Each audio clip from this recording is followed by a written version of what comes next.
Isso só coroou a nossa esforço, que era a nossa vontade de ter isso. Eu participei da mesa, teve momentos em que ele parou mesmo. Falou, como é que vocês perceberam isso? Vocês perceberam? Tenório, querido amigo. Ô Tenório, conta um pouco da tua trajetória, da tua paixão pelos livros. Você nasceu em Pernambuco, mas já viveu em várias cidades. Como é que veio parar aqui em São José? Conte um pouco, por favor. Primeiro dizer que fiquei com a última posição, mas com mais carga de emoção, né? Porque veio vindo embolando, né? Igual enchente, veio caindo para cá a emoção, estou bem emocionado. E primeiro dizer que é obrigação agradecer. Então o primeiro parágrafo deste romance de hoje vai ser um agradecimento. A gente vai falar de independência aqui, né, de escritor independente, dessa guerrilha, mas independente é um termo meio ambíguo, assim, porque a gente é muito dependente das pessoas. O independente é muito mais dependente das pessoas e da ajuda das pessoas, porque por onde ele vai passando, ele vai catando uma ajuda muito mais direta, muito mais humana do que quando você já tem à sua disposição uma grande editora que faz muito por você já de cara, né? Eu queria agradecer à FAC, as pessoas da FAC, não a instituição, né, mas também a instituição, que fazem esse evento ter a cara deles, diverso, bonito, e com muito afeto e empatia. Eu acho que estou bem emocionado também.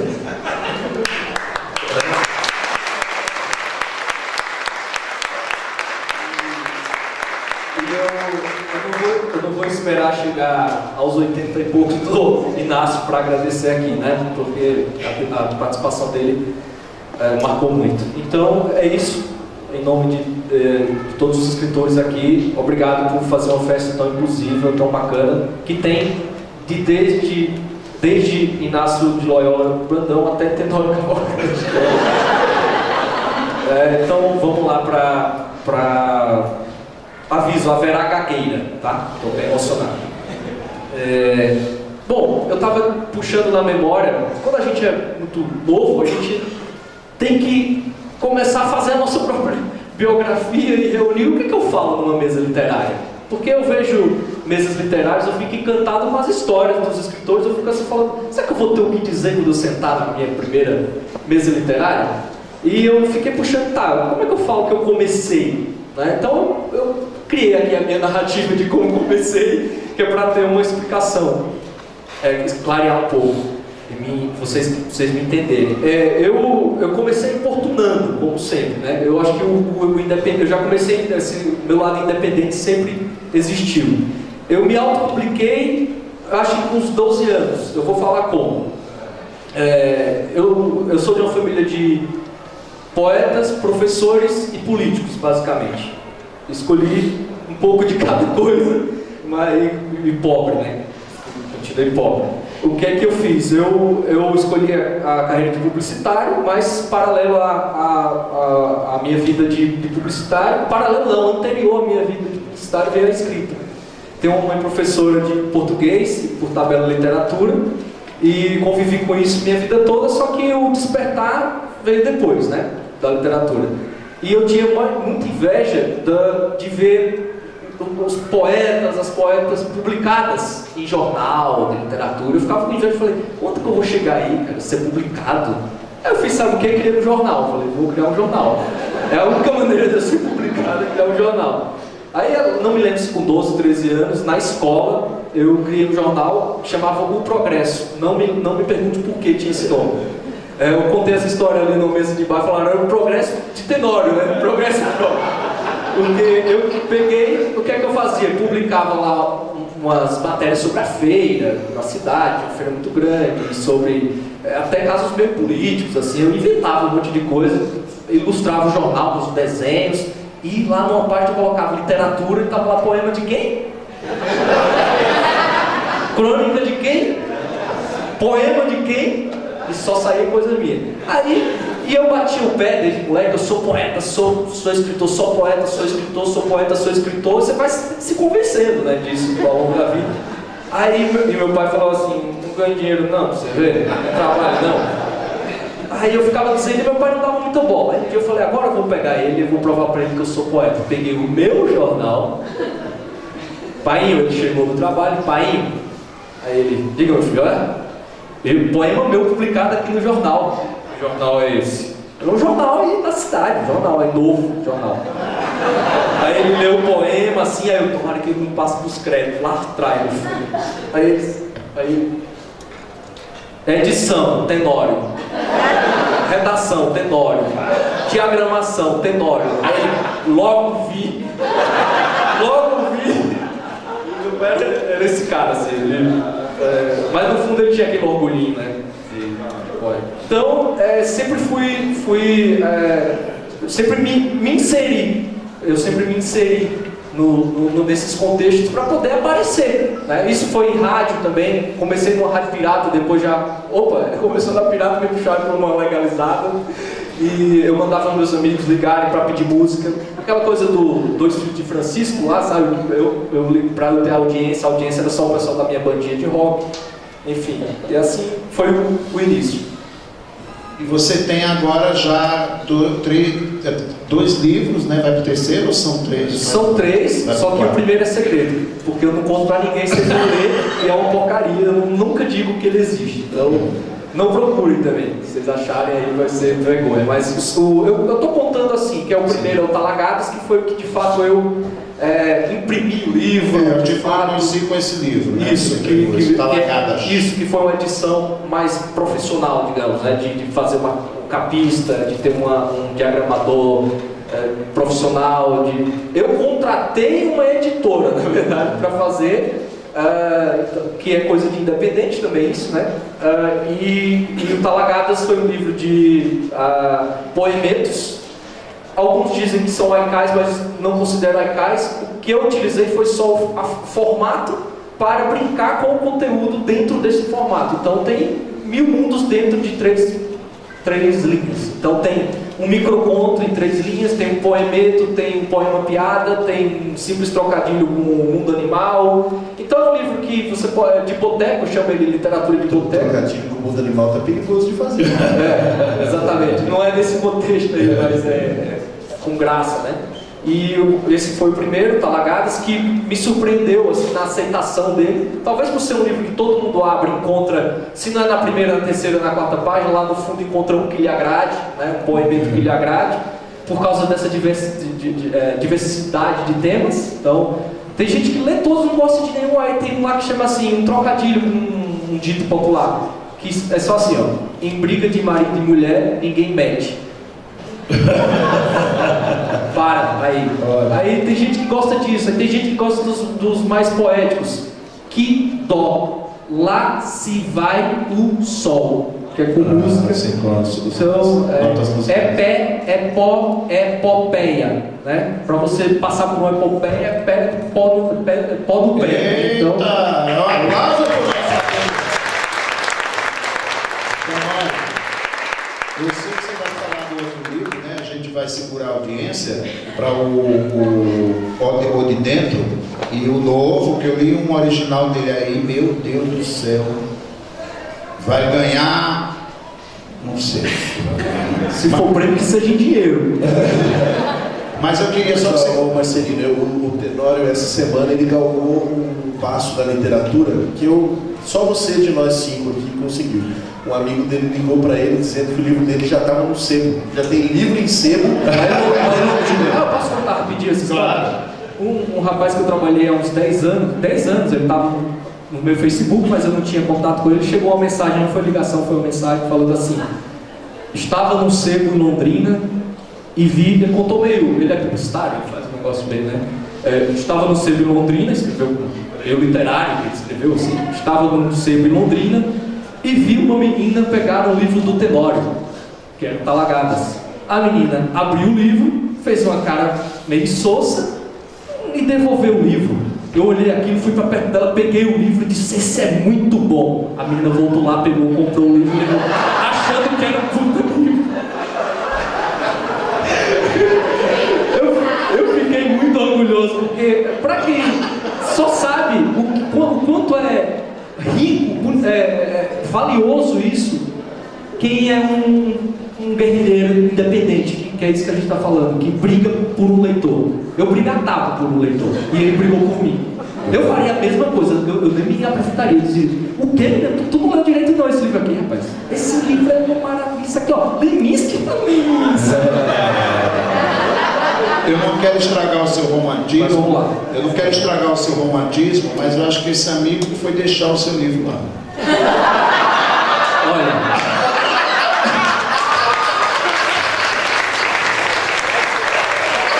Ó, depois da história do jornal Progresso, isso seria o mais verdadeiro, mas confesso que contei a verdade. E aí, para segurar a audiência, depois eu vou perguntar para o Tenório, quero que ele conte as confusões que tem o nome dele, Tenório Cavalcante, com o político Tenório Cavalcante. Daqui a pouco, depois do nosso amigo Washington Cucurto. Cucurto, estás entendendo tudo que está a falar para lá? Sim. Se não estás a entender, estás a sentir. E nós outros entendemos com esse sentimento. Es un genio, Tenorio. ¿Ah? Es un genio, Tenorio. É um gênio. Está dizendo que tu és um gênio. Obrigado. E você sabe que ele ontem se declarou pernambucano, né? Ele falou, nossa, mas a gente estava conversando na porta, ele falou, tem bastante pernambucano nessa mesa, tem o Marcelino, tem a Mariane, tem o Tenório. Aí o Washington falou assim, e eu sou pernambucano também. Aliás, é uma acusação que fazem comigo numa balada literária lá em São Paulo, tem 12 anos já. Aí disseram, uma balada pernambucana. Tem uma culpa. Antônio Nobre, Mariana Lige, Clarice Freire. Tenório não tem culpa não dele, não, que ele já morava por aqui. Bem, Washington, eu queria fazer a seguinte pergunta para ti. Por favor, um abraço em portunhol selvagem para todos que estão acompanhando a nossa ponência direto das redes sociais. Um aplauso para as redes sociais. Eu também queria dar um abraço muito querido, muito hermoso, muito cheiroso para todos que estão assistindo ao telão lá afuera. Um aplauso aqui lá todos que estão passeando pelo parque, estão passando e vendo que tem uma cabeça imensa falando espanhol, sou eu, Marcelino Freire, e los invitados de la FRI. Um beijo para todos do parque. Besos, besos todos, vamos, besos. Besitos. Vamos, barulho, barulho. Besito.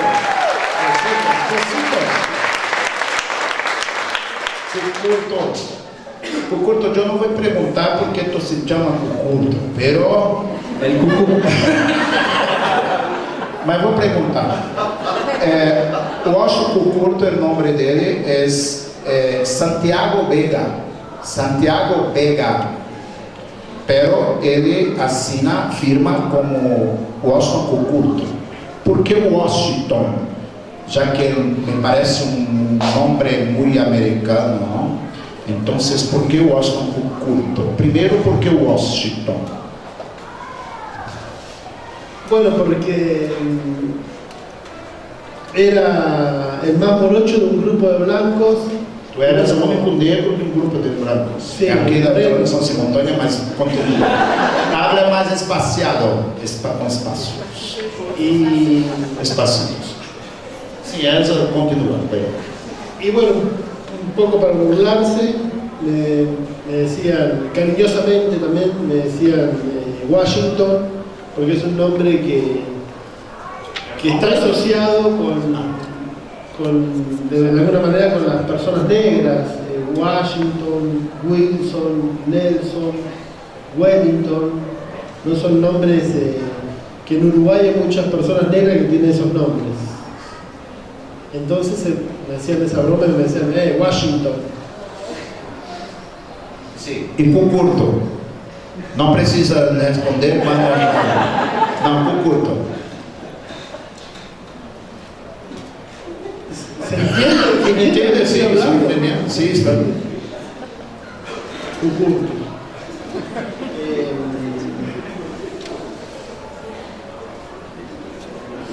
Curtir as coisas. El verbo curtir Verbo curtir, Facebook.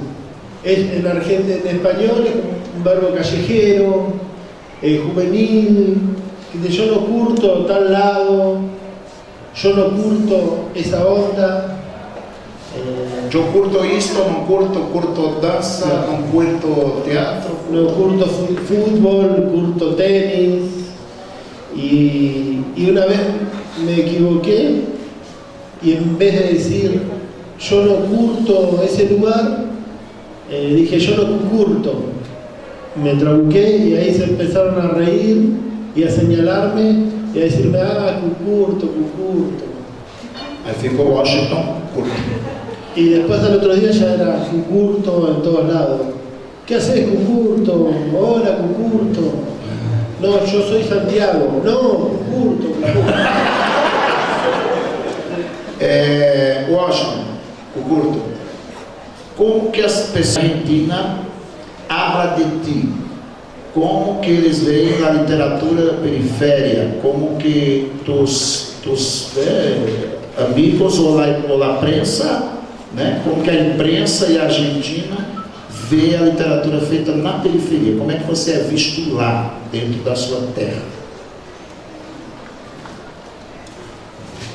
Bueno, creo que con prejuicio, como algo que no se conoce y que tampoco se llega a entender,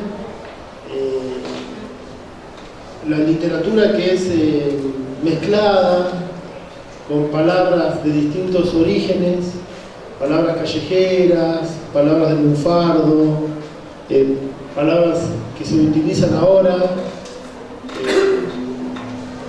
mezcladas con otras palabras de los libros, del trabajo, de otras disciplinas. Toda esa mezcla siempre se ve como algo muy raro y bueno, con mucho prejuicio. También sobre todo si los personajes de esas historias son personajes que antes no han aparecido en la literatura o en los libros y que en la sociedad están en gran medida invisibilizados, ¿sí? Y bueno, eso genera siempre mucho rechazo en gran medida, ¿no? Sí.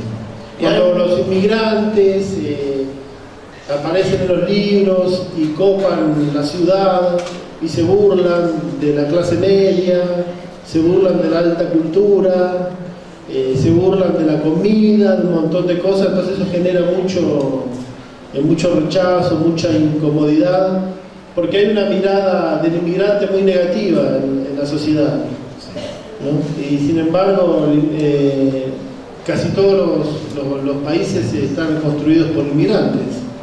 Sin embargo, siempre hay un rechazo muy grande. Creo que es porque son por la diferencia, porque tienen otras costumbres, otra vida, y siempre cuesta que se incorporen, ¿no? Que la sociedad los incorpore, y bueno, siempre están un poco al costado. Sí. No me gusta usar mucho la palabra marginalizados. Eles davam que tu és escritor marginado? No, No hay esta expresión. No, yo soy un trabajador, no Sí. soy marginal. Bueno, sí. ¿No? Yo trabajo, leo, crío a mis hijos, no soy marginal, yo soy central. Sí. ¿No? Bueno.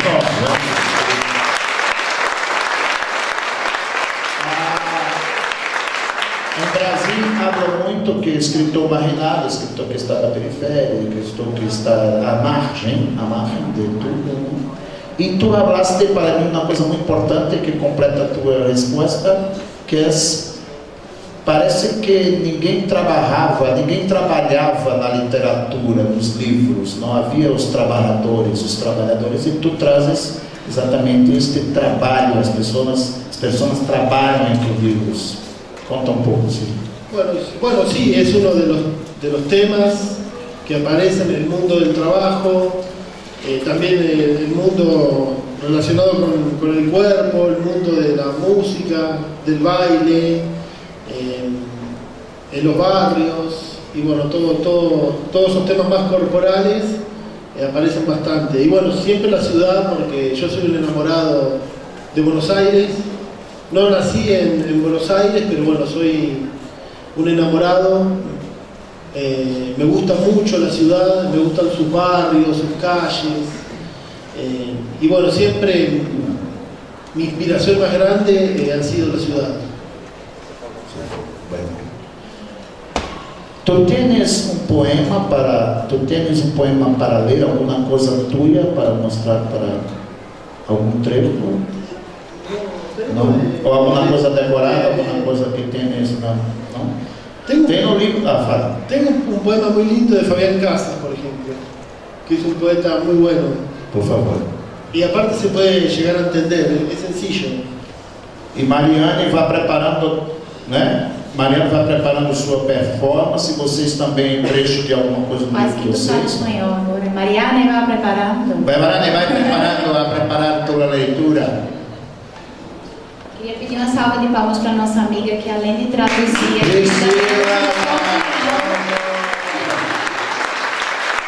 maravilhosa, está falando aqui caramba. Está se virando muy bien. Muy bien. Está se virando muy bien. Espanhol. Até o nome ela fez aí agora, gente.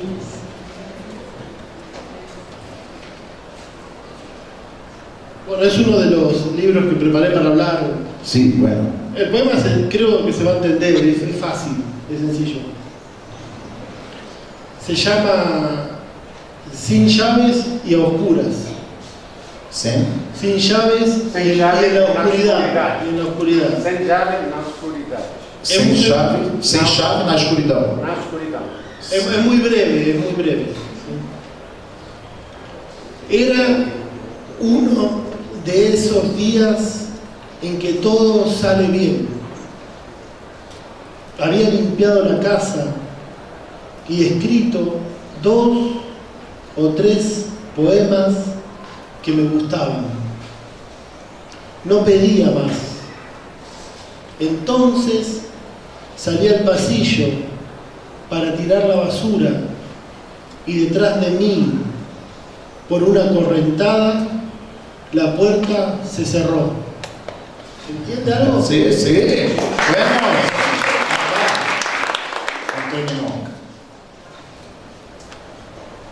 Quedé sin llaves y a oscuras, sintiendo las voces de mis vecinos a través de sus puertas. Es transitorio, me dije, pero así también podría ser la muerte. Un pasillo oscuro, una puerta cerrada con la llave adentro, la basura en la mano.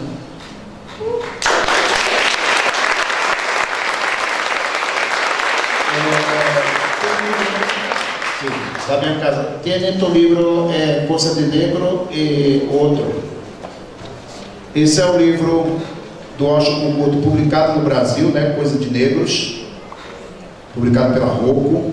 Cosa de negros, se dice en Argentina, es un dicho como popular que le dice: no hagas cosas de negros, no hagas cosas malas, no hagas cosas indebidas, no hagas cosas incorrectas, no hagas cosas feas, Aquí no nós hagas temos cosas de negros, ¿no?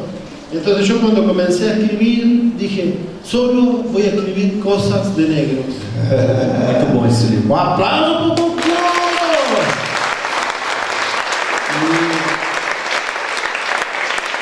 Esse outro livro dele não foi publicado aqui no Brasil, mas você conta um pouco da... Es la historia argentina. La historia siempre estuvo escrita por distintos personajes, por distintos poderes. Entonces yo pienso que la historia también la puede escribir cualquiera, ¿sí? Y que la historia de alguna forma tiene que servir para el presente y es una herramienta fundamental para el futuro. Entonces si nosotros somos capaces de repensar nuestra historia, ¿sí? Bueno, nos tiene que ayudar para nuestra vida hoy, ahora. Entonces yo hice una parodia de cómo es la revolución argentina desde mi mirada, ¿no? Bueno. Mariane, sua poesia. Vocês vão preparando aí, as perguntas, que assim terminar ali a pergunta da plateia e aí o momento das leituras preferidas de cada um. Eu queria pedir licença e vou fazer um poema até do nosso repertório do Cordel Animado, porque, assim, a gente falando de guerrilha, de militância, tem várias frentes, na verdade, que eu me considero atuando, porque a literatura popular já tem esse nome, né, por algum motivo, né, porque é diferente de algo que não é popular, e aí já é uma batalha, você se subvalorizada. Falam que você é uma escritora, uma poeta marginal? Não, esse termo nunca foi utilizado, porque lá em Recife ele está muito associado ao verso livre e a um formato. Então, do Miró, por exemplo. Do Miró, exatamente. Mas a literatura de cordel, ela é tomada como literatura popular. É comum a gente ouvir esse termo, inclusive nos estudos, nos livros. Eu mesma chamo de literatura popular. Mas considera uma literatura pequena, né? Considera Sim, para você ter uma ideia, Marcelino, no Prêmio Pernambuco de Literatura, que você inclusive foi jurado, não há em 5 edições nenhum poeta popular contemplado. E nós estamos em Pernambuco, né? Então, assim, nenhum poeta popular foi contemplado, nunca, em 5 edições de prêmio. Então, existe alguma lacuna, porque o sertão do Pajeú, né, ali aquela região, até que Nóbrega falou, que é uma região que mescla Pernambuco e Paraíba, Pajeú e o Prata, né, que tem muitos poetas populares excelentes, né, a gente teve Cancão, Jó Patriota, aquele que ele se referiu, que deu mote para Cida, enfim, vários, Pinto do Monteiro, excelentes poetas, e assim, um prêmio que não tem essa representatividade, né? Então, de fato, é algo que eu me pergunto, enfim. E a outra frente é a questão da literatura infantil, infanto-juvenil, que também é considerada uma literatura menor. E eu conversava com o Sidney Rocha, não sabia, mas ele tem um livro, alguns textos infantis. Eu disse, não sabia que você escrevia para criança. Ele disse, mas eu não escrevo para criança, eu escrevo. Né? E eu achei bem interessante quando ele disse, Sidney Rocha é um autor cearense, mas que é radicado em Pernambuco, e que ele foi vencedor do Jabuti. Ele é um cara escritor, querido amigo, incrível. E aí ele disse, não, eu não escrevo para criança, eu escrevo. E eu achei interessante isso também, de ele pensar que é literatura com L maiúsculo como qualquer outra. Então eu queria dizer um cordel que é para crianças, mas é para todo mundo também, só para a gente ter ir por esse caminho, assim, dessa linha de pensamento. Eu botei aqui no celular, porque faz tempo que eu não digo ele, se eu esquecer, só esquece quem sabe. Aí se eu esquecer, eu vou acionar aqui esse aqui. O nome é Uma Menina Vestida de Jardim. E diz assim: Sítio Formoso era lindo, feito o nome já dizia. Lá morava uma menina, o seu nome era Maria, o mesmo nome da avó, da mãe e também da tia. Por haver tanta Maria, para ninguém se aborrecer, ela ganhou outro nome logo depois de nascer e virou Maria Flor. E assim pôs-se a crescer. O jardim a florescer, primavera que chegou, correu notícia no sítio, rebuliço se instalou, vai ter baile e muita dança, o vizinho convidou. Cada moça procurou uma roupa para usar. Maria Flor foi correndo no seu baú, foi buscar o mais belo vestidinho, mais bonito que há.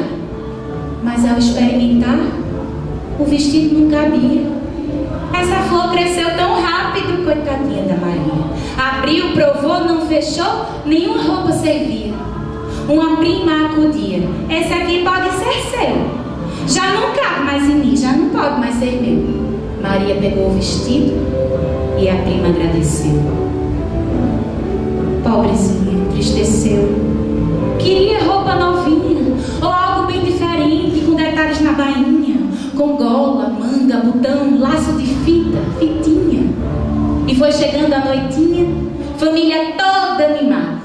Só Maria, cabisbaixa num cantinho recostado. Mas quando chegou lá na festa, ficou logo deslumbrada.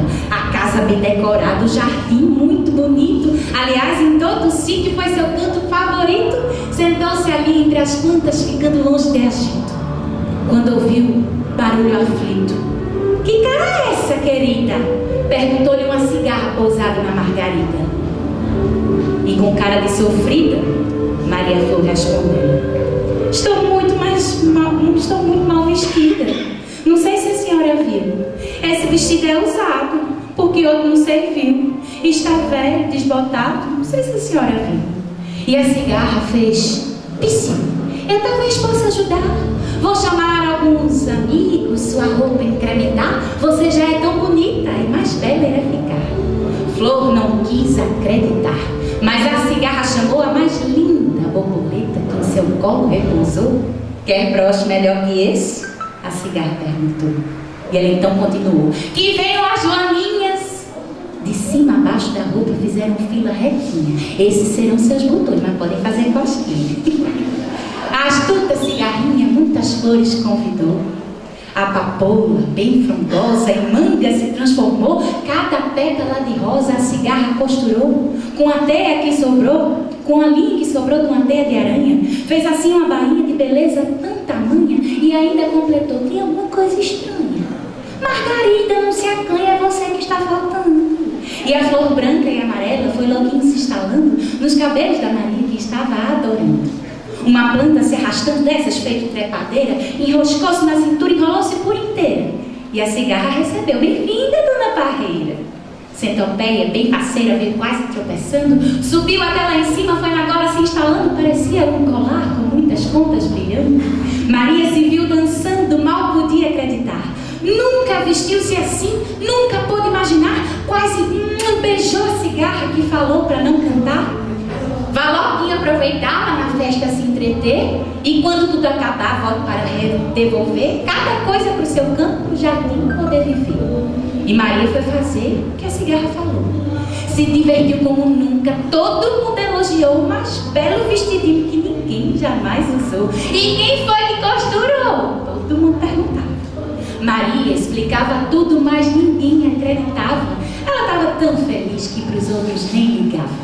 Maria contagiava todos com sua alegria e já nem se importava com a roupa que vestia.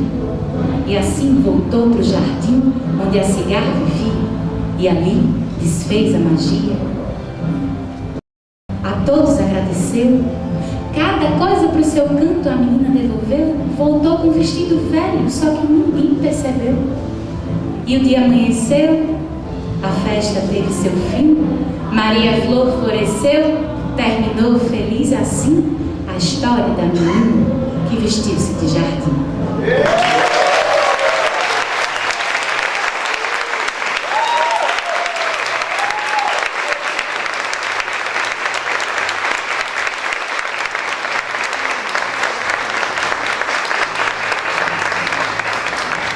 Muito linda essa plateia de crianças. Então, quando o Sidney me disse isso, que ele não escrevia para criança, ele escrevia apenas, eu fiquei com isso na cabeça, de que o mais bacana é quando a gente escreve apenas. E, claro, aquilo ali é acessível para o público infantil, pode ser trabalhado na educação, pode ter um cunho pedagógico ou não, porque geralmente eu não escrevo com essa pretensão, né, depois, ou se algo acontecer que seja útil, ótimo, se não tem problema, mas que os adultos, né, que todas as pessoas possam sentir a beleza e a profundidade daquilo que está sendo dito, né, que está sendo escrito e mostrado.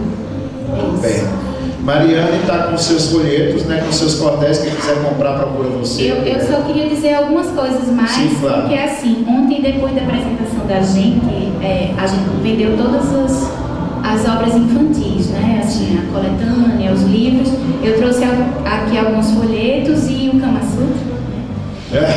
Kama Sutra. Que eu não posso misturar com outro. Que não é para criança. Que não é para criança, tem escrito assim, proibido para menores de 18 anos, feito cachaça.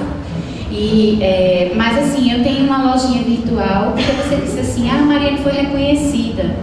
E eu fui reconhecida, justamente a gente comentava sobre isso, por conta da internet, né? Porque eu tenho um canal de vídeos que se chama Cordel Animado, que eu recito essas histórias autorais. Mila geralmente cuida da sonoplastia, da trilha sonora, das histórias. E aí as pessoas usam muito esses vídeos, né, para mostrar para as crianças, os professores, os contadores de história também. E tem uma loja virtual também, se botar lá no Google também, Cordel Animado, vai aparecer. E tem meu trabalho infantil. Além de site, porque nem tudo o que eu escrevo eu consigo publicar no folheto ou em livro. E aí eu uso o site também como um escape, né, para publicar algumas coisas, alguns textos que eu gostaria de compartilhar. E, enfim, o site é marianebigio.com. E é isso, a internet é minha... Cordel Animado. Procura lá, Mariane Beijo, tem o nome dela aí na programação. Redes sociais. Você vai falar do seu livro, tem um trechinho. Redes sociais, eu vi que você se filmou, né? Ontem a Clarice também, né? Tem essa coisa de filmar, colocar no Instagram. Como é teu contato com as redes sociais para divulgar o teu trabalho? Para onde foi essa imagem que você acabou de filmar? E fala do teu livro, de algo que você tem aí para mostrar. Eu acho que ontem, não me lembro quem falou que para um escritor ser escritor, ele depende de escrever. Escreve em algum lugar, não precisa de editor, não precisa de grandes empreendimentos. Eu tenho um dos caras que eu mais gosto de ler hoje, começou escrevendo em papel de pão, que é o Urso, Diego Moraes. É verdade, maravilhoso, escritor de Manaus, Diego de Moraes. Então, antigamente a gente precisava da palavra e do papel. Hoje a gente precisa só da palavra mesmo, porque as redes sociais elas são um ambiente necessário para divulgação de coisa boa, porque elas são um mar vastíssimo de profundidade mínima. É um lugar que privilegia a informação sem nenhum critério, né? Então, por que não ocupá-la com coisas mais profundas, mais agradáveis, que façam sentido, de fato, no cotidiano das pessoas? Então, eu acredito muito. Por isso que eu vim na mesa ontem do Pedro Gabriel e a Clarice. Porque eles descobriram uma estética que chega no jovem e no adolescente. Eu gosto demais das redes sociais, mas eu não nasci na internet. Eles já nasceram na internet. São nativos digitais. Então, eles fazem coisas lindíssimas com traços simplíssimos, mas que ganham esse status que a gente chama nas redes sociais de viral, porque você vai mandando através de todas as redes, WhatsApp, Instagram, Facebook, Twitter, com facilidade, sem precisar copiar e colar. Você só reenvia aqueles guardanapos, ou fotos, ou desenhos. Eu sou um amador nisso, porque eu escrevo.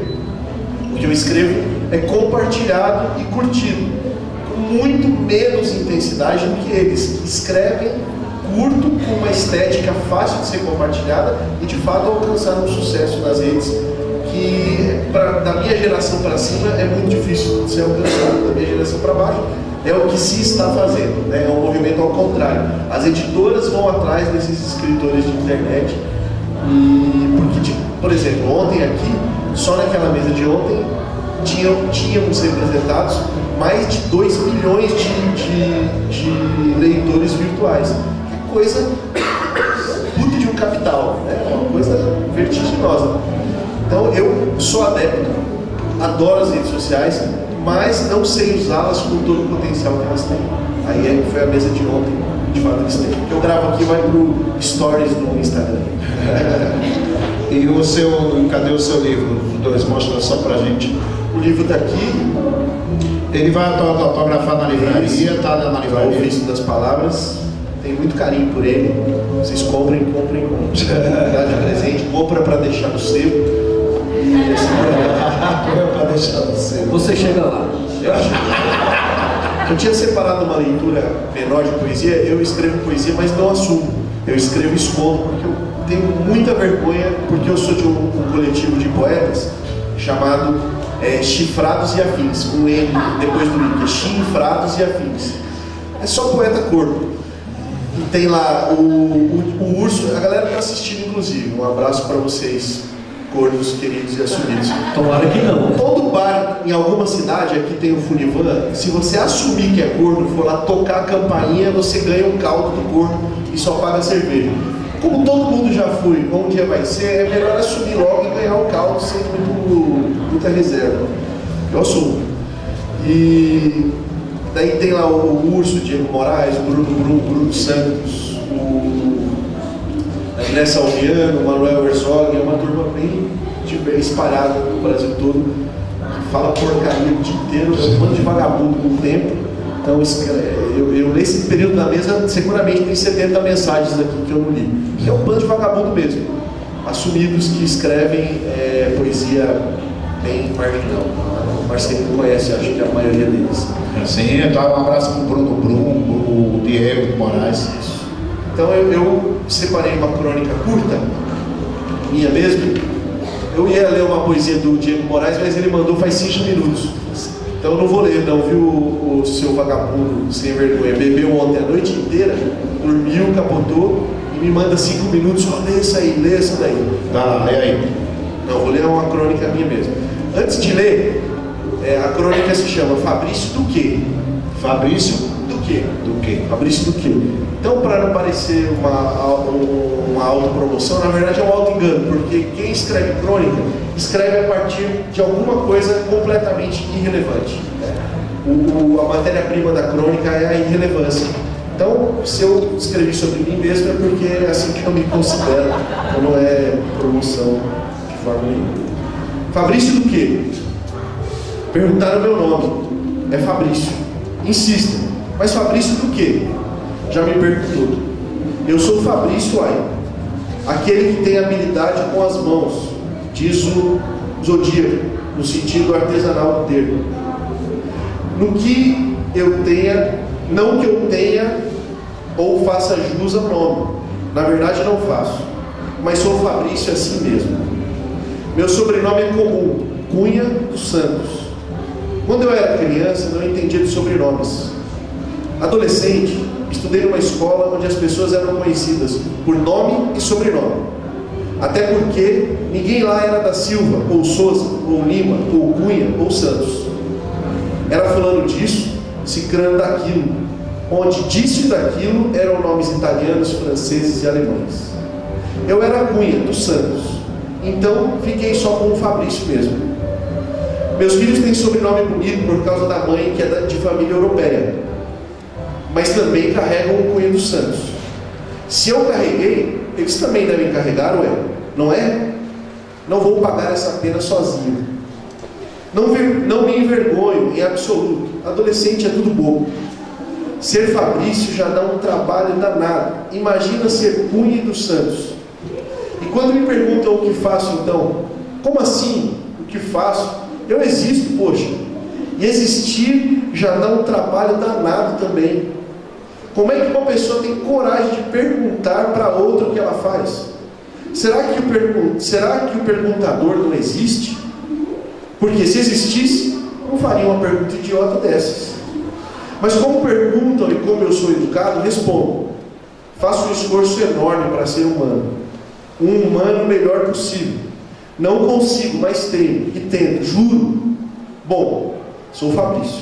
O Cunha e o Santos me dizem de onde vim, o que significa muito, mas não dizem muito sobre quem eu sou. Ser alguém é suficientemente grande e importante. Eu sou, só isso, só Fabrício, e já dá um trabalho danado. O que faço? Não importa, eu sou, e tento ser direito, que não consigo muito, mas sou, e ser dá um trabalho danado.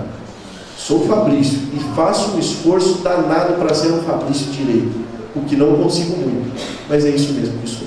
Muito bem.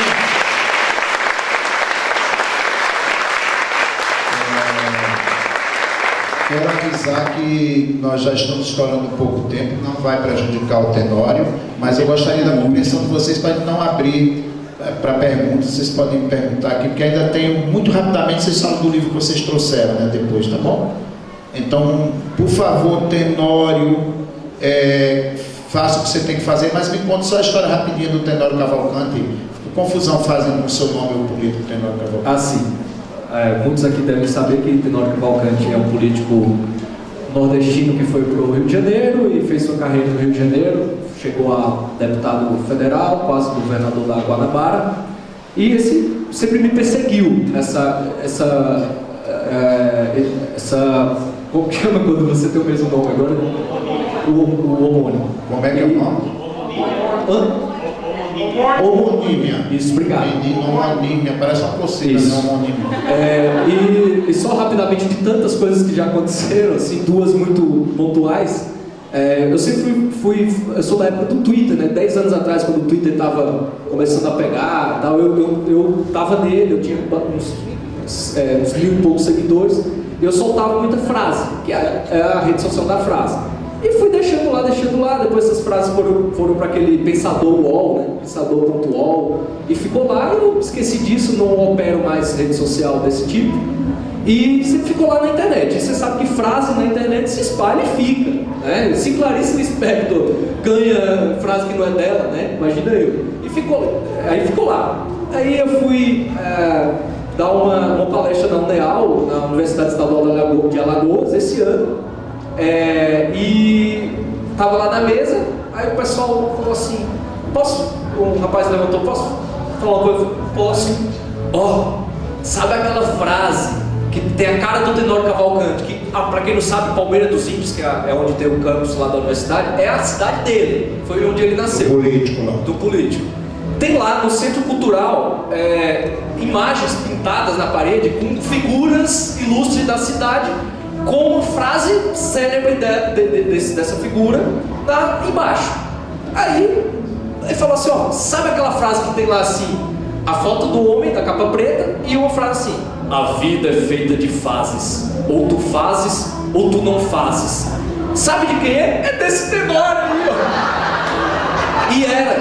E era. Pegaram na internet, ninguém teve o cuidado de pesquisar, pois até hoje, faz uns, 5 anos, tem lá no Centro Cultural da cidade minha frase com a foto do homem da capa preta. O que eu vou dizer? Aí o palestrante que estava do meu lado, um professor de filosofia lá da UFAL, falou assim, rapaz, primeiro teve uma crise de riso, né? Aí depois ele falou assim, rapaz, é o primeiro caso onde o morto plagiou o vivo. Então, essa é boa. Mas a segunda é que um dia eu estava na internet pesquisando alguma coisa, apareceu uma sugestão de... Sabe no YouTube quando aparece a sugestão de conteúdo para você? Aí tava lá assim, o homem da capa preta. Não, o homem e o mito. Aí um documentário sobre o homem da capa preta. Vou ver, né? Aí entrei. E era um documentário muito sério, foi composto por uma turma universitária, não sei de qual universidade, e mostrando o sobrinho dele lá, e mostrando como é o casarão que ele viveu e tal. E intercalando, tinha um personagem, um ator, vestido como o homem da capa preta, dizendo frases, 12 frases ao longo de quem eram as 12. Eu mandei.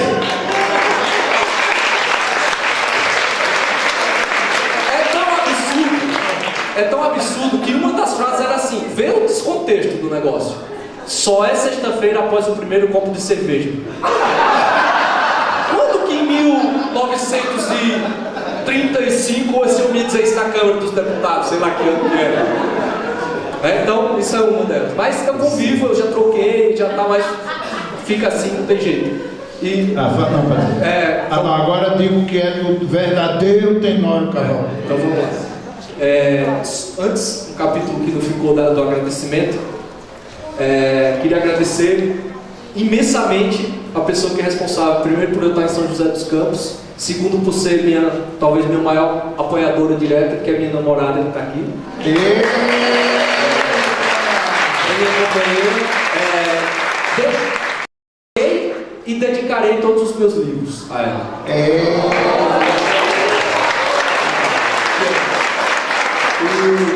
Por corto, isso se trata de uma demonstração de amor.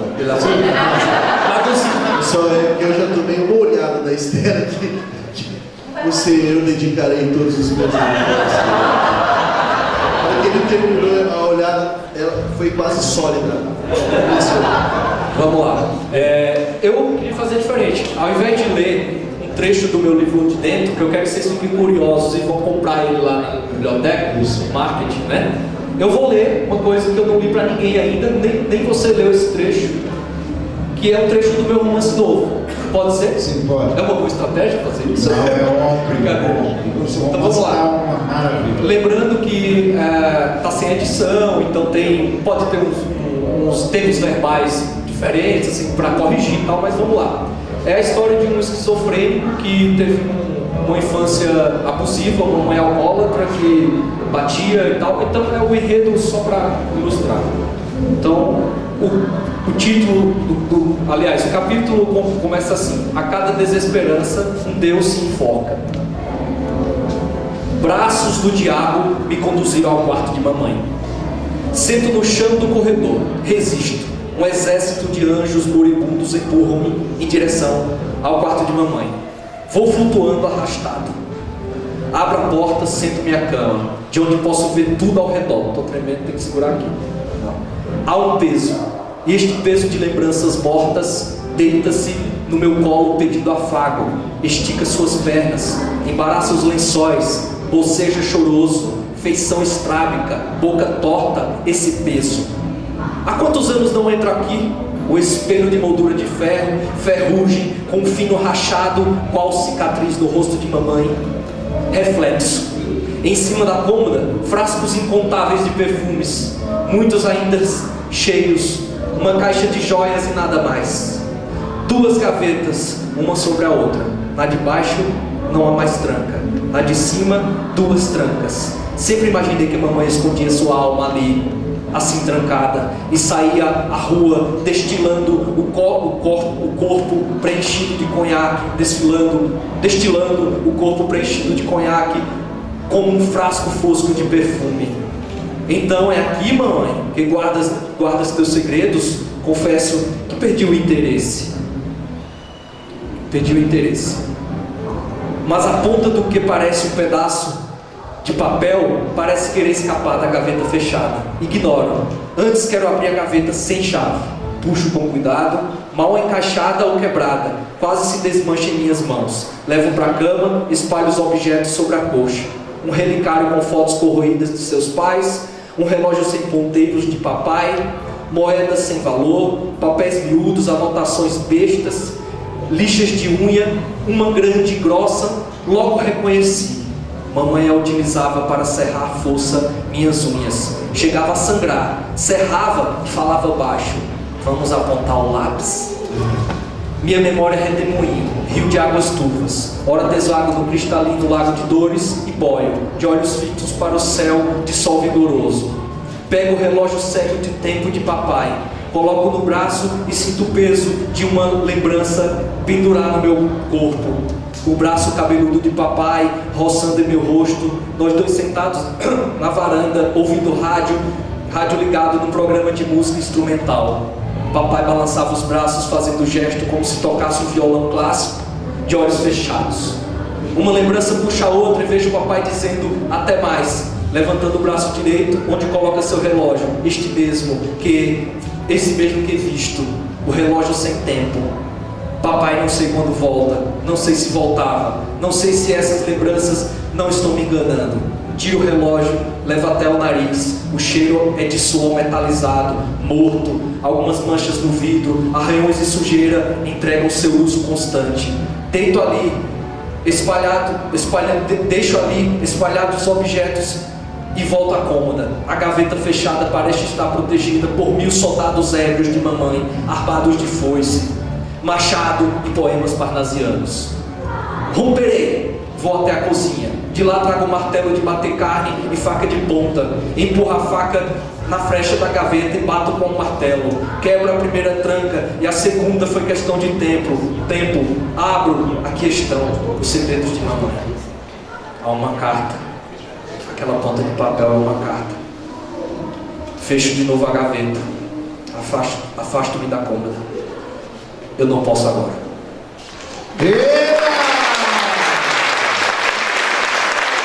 Está batizado em romance. A última parede do amigo.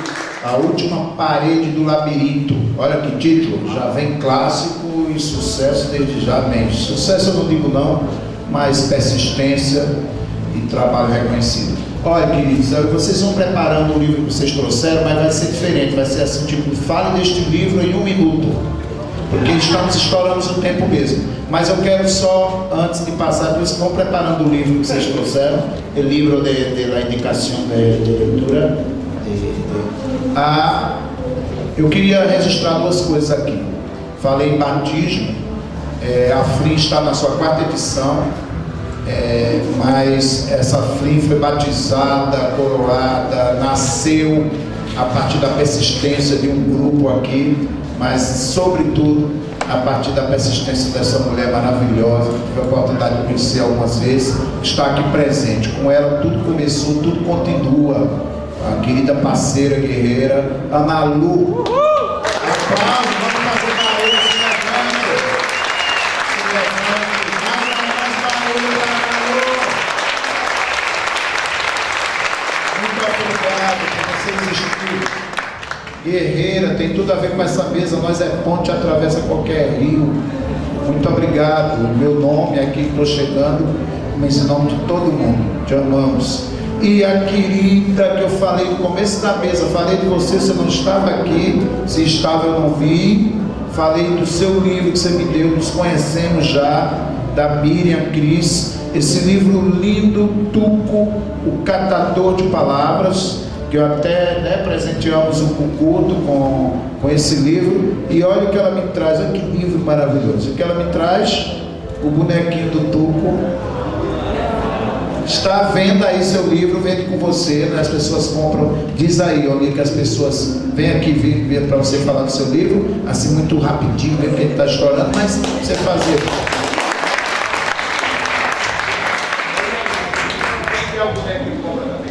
O Tuco e o boneco do Tuco. Então, bom dia, pessoal. Nem esperava, né? O Tuco, Catador de Palavras, é um conto de fadas sobre um menino brasileiro, um menino invisível, como essa população que anda por aí, que bate no nosso vidro e que cata papel e que a gente não vê ou a gente não quer ver. Então, é o que eu estou levando com esse livro, que foi feito para crianças, mas os adultos é o barato. Os adultos estão curtindo mais do que as crianças, estão jogando, estão se comovendo com a história do Tuco, o Catador de Palavras. É um convite a nós enxergarmos essas pessoas. E também, no sentido pedagógico, ele fala de maneiras diversas de que você pode aprender a ler e pode também incentivar a leitura, incentivar a convivência intergerações, a amizade, e vocês vão descobrir a palavra geradora desse livro, né? Só quem lê, logicamente, eu não vou contar. E muito obrigada pela oportunidade.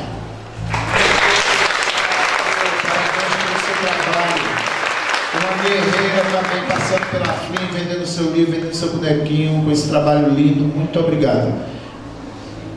Vou já agradecer, vocês não vão agradecer não, a gente dá um aplauso final. O curto, em 1 minuto, qual que é o livro que tu vas a falar para que nós outros conhecemos?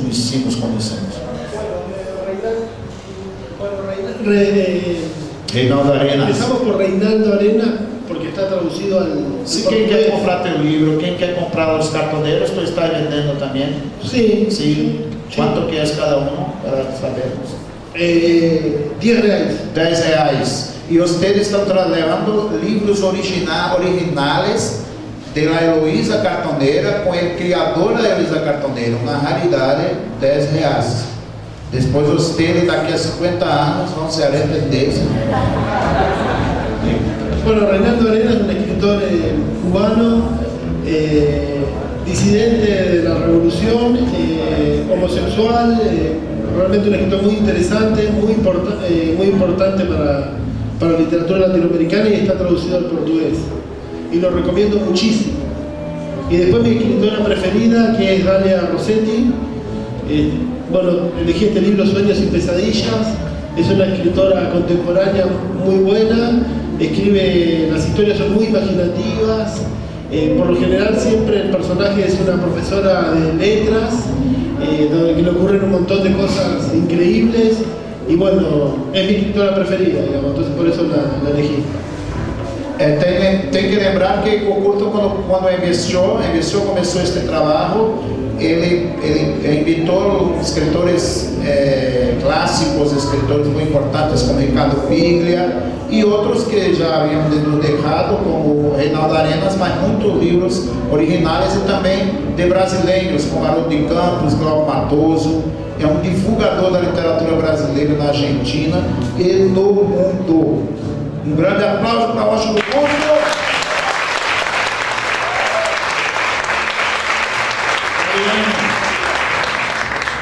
Minuto. É muito difícil escolher o livro que mudou sua vida, porque eu acho que cada livro vai mudando a gente um pouquinho, né? Uma coisa ou outra. Na verdade, eu escolhi esse livro aqui, que eu não tinha lido ainda, porque ele foi um dos poucos que eu guardei de uma leva de livros que eu recebia mensalmente entre 11 e 13 anos de idade do meu avô, carioca, que ele mandava para mim.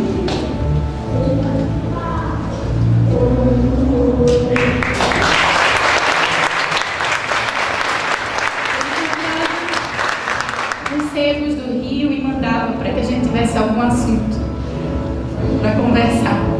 Porque ele tinha mais de 70 anos, eu tinha 11 e a gente não tinha sobre o que falar. Então, nas cartas, eu falava sobre os livros que eu tinha lido, que ele tinha mandado, e ele cobrava a resenha de cada um dos livros. E esse aqui eu não tinha lido ainda. Os outros acho que estão na casa de mamãe, ou então estão emprestados, ou eu já repassei.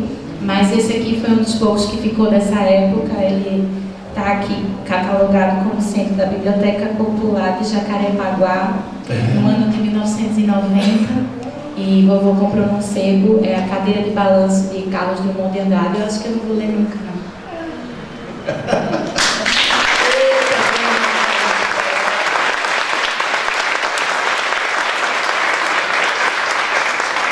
Fabrício Cunha, querido, diga lá. Bom, o que eu estou lendo agora é a biografia do Belchior, do J.B. Medeiros, que teve aqui. Arrasou, JB, gente. Mas eu trouxe outras coisas para mostrar bem rápido, porque é claro que a qualidade editorial atribui beleza. Eu adoro meu livrinho, é muito bonito. Mas o valor do livro são as palavras, são as ideias. É esse misto de realidade e fantasia que a literatura torna possível para uma vida quase impossível. Então eu trouxe essas outras coisas que eu recebo de amigos. Isso aqui é do Ramai, eu recebi essa semana. O que ele faz? Ele imprime, xeroca, distribui. Então, como se faz para ser um escritor? É só escrever, só escrever. Distribui em casa primeiro, depois para os amigos da rua. Esse aqui, do Giovanni Bafô de São Paulo. É o Giovanni. O tamanho das coisinhas dele, tudo pequeno. Eu conheci o Giovanni porque ele não tinha acabado o dinheiro lá na FIP, só que ele ainda queria beber mais um pouco. Então ele estava trocando os livros pelo copo de alguma bebida. Aí eu troquei. Esse aqui é um quadrinho de literatura fantástica de um cara daqui de São José, um ilustrador e um escritor de São José chamado Danilo, que faz filmes, curta-metragens de terror. Não, a gente é cercado de gente muito louca, interessante, inteligente, que a gente nem conhece. Eu trouxe isso para você, viu, Alan, que gosta de quadrinhos. Uma editora em São Paulo, que saiu do quadrado, chamada Lote 42, que faz coisas lindíssimas. Tem uma banca de revista que lá ele é escritora. Exatamente, é o Inquérito Policial do Ricardo Lízias, que eles fizeram em formato de inquérito. É uma ficção que rendeu para o Ricardo Lízias um processo na Polícia Federal.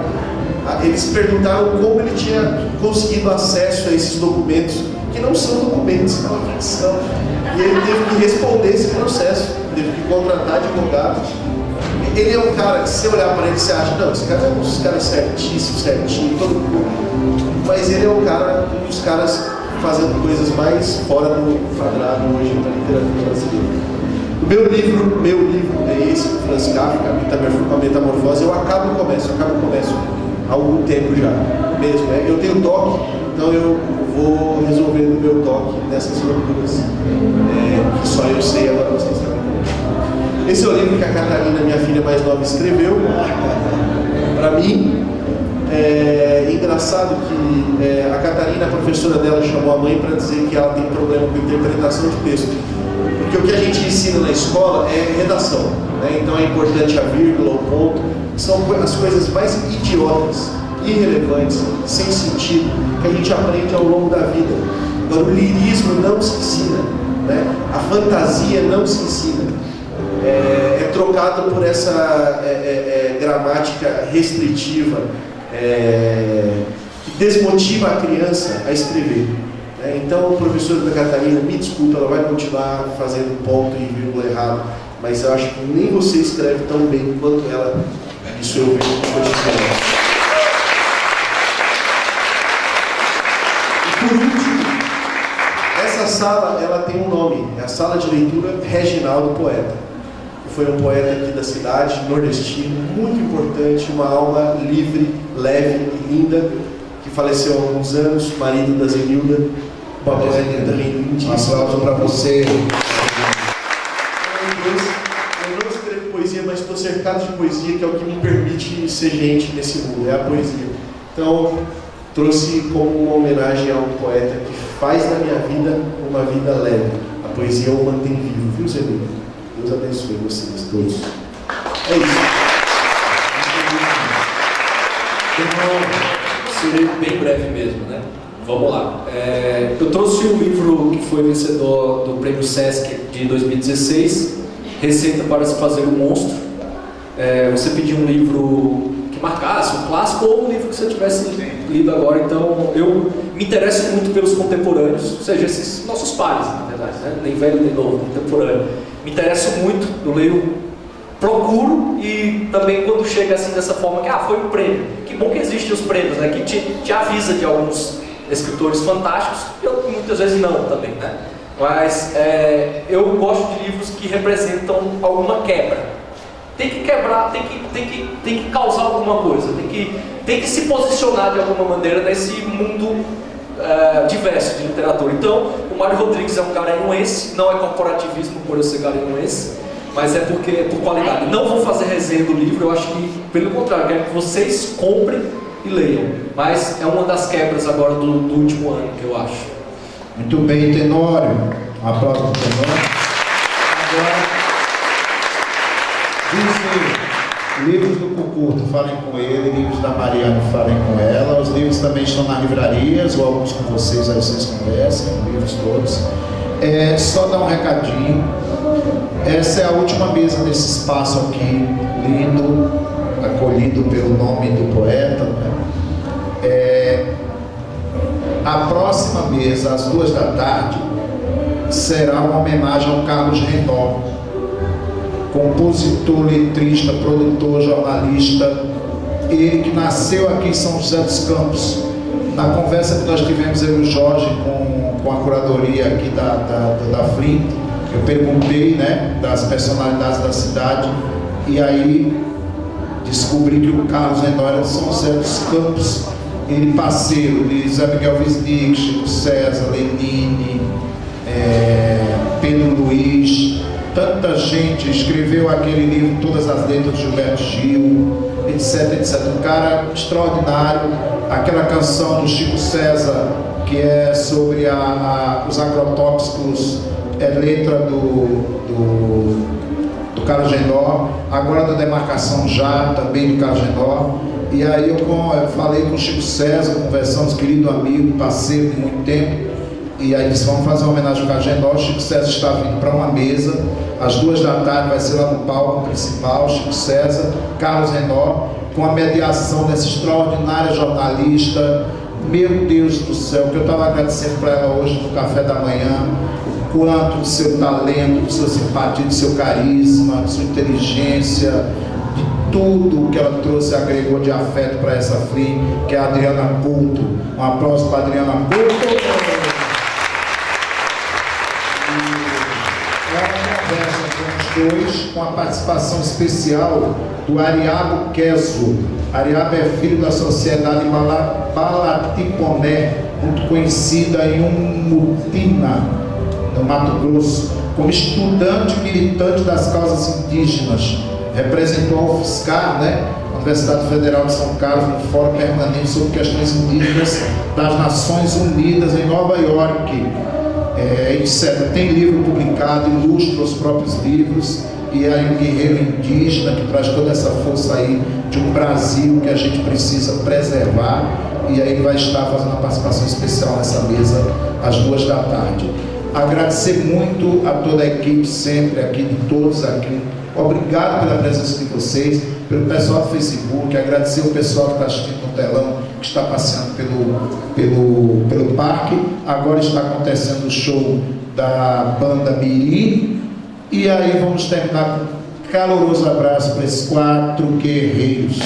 Obrigado.